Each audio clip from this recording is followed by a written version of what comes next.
Morning gardeners and homesteaders, welcome back to Sandy Bottom Homestead. And I want you to know that today I'm going to prove how much I care about you guys, and I'm going to do something that I hate to do more than anything in the world, and we're going to get into that in a minute. But I want to know, before we get started, leave us a comment below if you know the difference between your climate and your weather, because this is everything about gardening. To give you guys a little update, this garden right here is 98% planted, the main section of our garden. And then if we come over here, yeah, I can see I was using Cletus recently. This is about 90% completed, and once things germinate, we will do a complete garden tour of everything we've got going on here. So, and this totally ties in to this right now, because we know our climate, but we're following our weather. And it seems like it would be the same thing, but it's completely different. And the full disclosure on this is I had a company reach out to me, and they sent me a weather station to review. And so this is gonna kind of serve as a review for that weather station, which, believe it or not, I was actually just about to pull the trigger on it. And they reached out, so we got it. And I'm going to show you the system, how we use it, and why I think it's so important to get out of just following the temperatures and knowing more and more. I've talked about this before, and people really don't seem to care about weather, but I'm telling you, if you do nothing else and you follow nothing else, your weather will dictate everything for your garden, and it's going to keep you going in the right direction. The point where I do something for you guys that I hate, and that's ladders. I absolutely hate ladders more than you could ever imagine.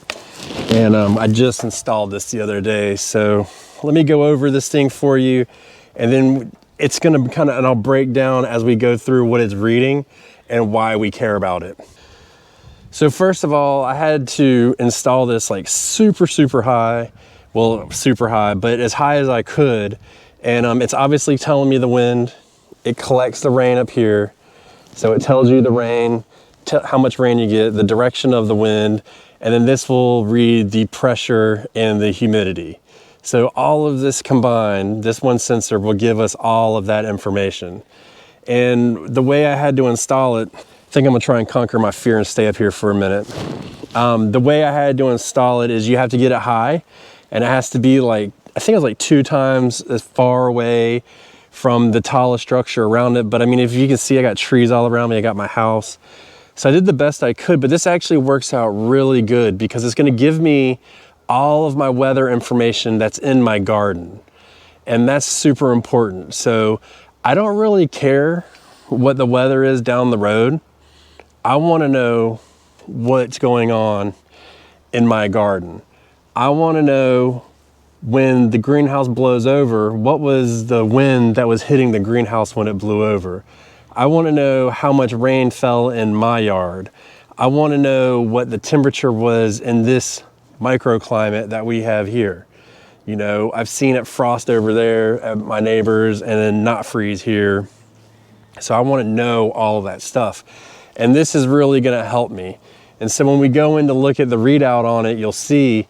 But this has already helped me more than I could imagine. So before we go look at the readout, I do want to say weather is basically what's going on currently. Let's say this year. Climate is what happens over time, like period of years. So it's an average of everything, right? So your last frost date would be your climate. But the frost that I had last night, which we did have a frost last night in coastal North Carolina, was my weather. And so it's really important that we know the difference between all those. And when you start to break it down, you'll see trends, right? And you can build your own trends. So we can take this weather station here and we can start, you know, trending what our temperatures are doing, what our winds are, how much rain we're getting. For instance, my bee mentor, he's got a weather station, and he, over the years, has figured out that in the winter and spring, I may be a little bit off by this, but it was fascinating that I think it was either 3 or 5 inches of rain a month led to a better honey harvest. So he was able to figure that out based on how it was producing in his yard versus what the rain averages were in his yard, in his area. So we have to think about that, right? Now I'm gonna go in here and show you this readout, and then we'll kind of go over what it does. So we've got all of our stuff here.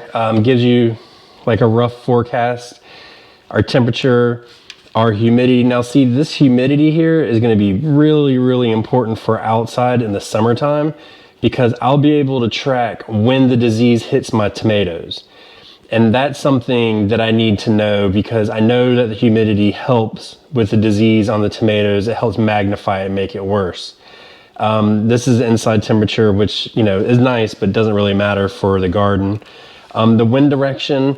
So this wind direction is important because, and I know this already, but you'll learn that wherever the wind comes from will dictate the temperatures in your area, or help to dictate it.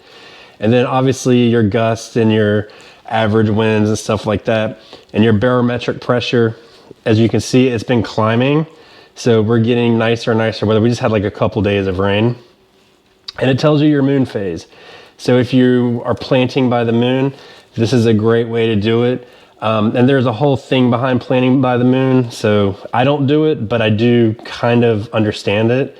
Like I understand the draw to it, but it'll also tell you all that. The thing that's made me really happy about is I have another temperature sensor that I've been using for years, but when the sun hits it, like the other day it said it was like 98 degrees outside. Dude, it wasn't 98 degrees. This one was reading 58, which is what it was. So it was really nice. But going through all of this and knowing our weather and our climate is going to help the whole process. So we're gonna get averages. We're gonna understand the weather that's coming by looking at pressure. And this is something that we should all look into. I thoroughly believe it, because if I didn't know that stuff, I wouldn't be able to have my garden so planted right now. So we're following it and we're tracking it day by day. And then for a specific reason, our potatoes here, we're watching it. You know, when it's cloudy for a couple days, the temperature doesn't warm up, and we know it. We know it's not gonna warm up. And then, oh, by the way, we planted 4 rows of lettuce the other day too, so you can see that. You can do stuff like, if you wanna know more about your climate, obviously you have an app on your phone you can use. A weather station would be great, which unfortunately, as of yet, it does not give you a 10-day forecast on there, but you know, who knows, one day it might. But as far as climate goes, there's websites you can go to look at past and histories and averages and look at them as a whole. You know, I was doing a seed starting chart for somebody in California the other day, and I was looking at I look at the averages of the temperature. So if you want a seed starting chart, you can email me in the email below in the description. But they were saying, like, you know, the average high was 87 degrees in July. Well, that dictates a lot by what they're growing, but knowing that, you can have, I just see my cat digging up my wildflower seeds, and I just got instantly mad. She's about to pee in there too. Go figure. I digress quickly. I know that even though that's the average, there's always going to be highers and lowers, but usually high. So there's going to be higher and higher temperatures, right? So 87, easily be 93, 94, which is a planting nightmare. So knowing your climate versus your weather is so important, and using the right tools to do it. So, you know, we have technology available to us, and I would strongly suggest doing that, because taking advantage of it, there's going to be a link below for you to get one if you'd like. But all these covers all came, like, when I decided to use them, I was using the climate that we have to make the decision to build them. And then I use my weather to decide when to cover them. So just use that as food for thought. I thought I'll leave you on climate versus weather. This is what weather does.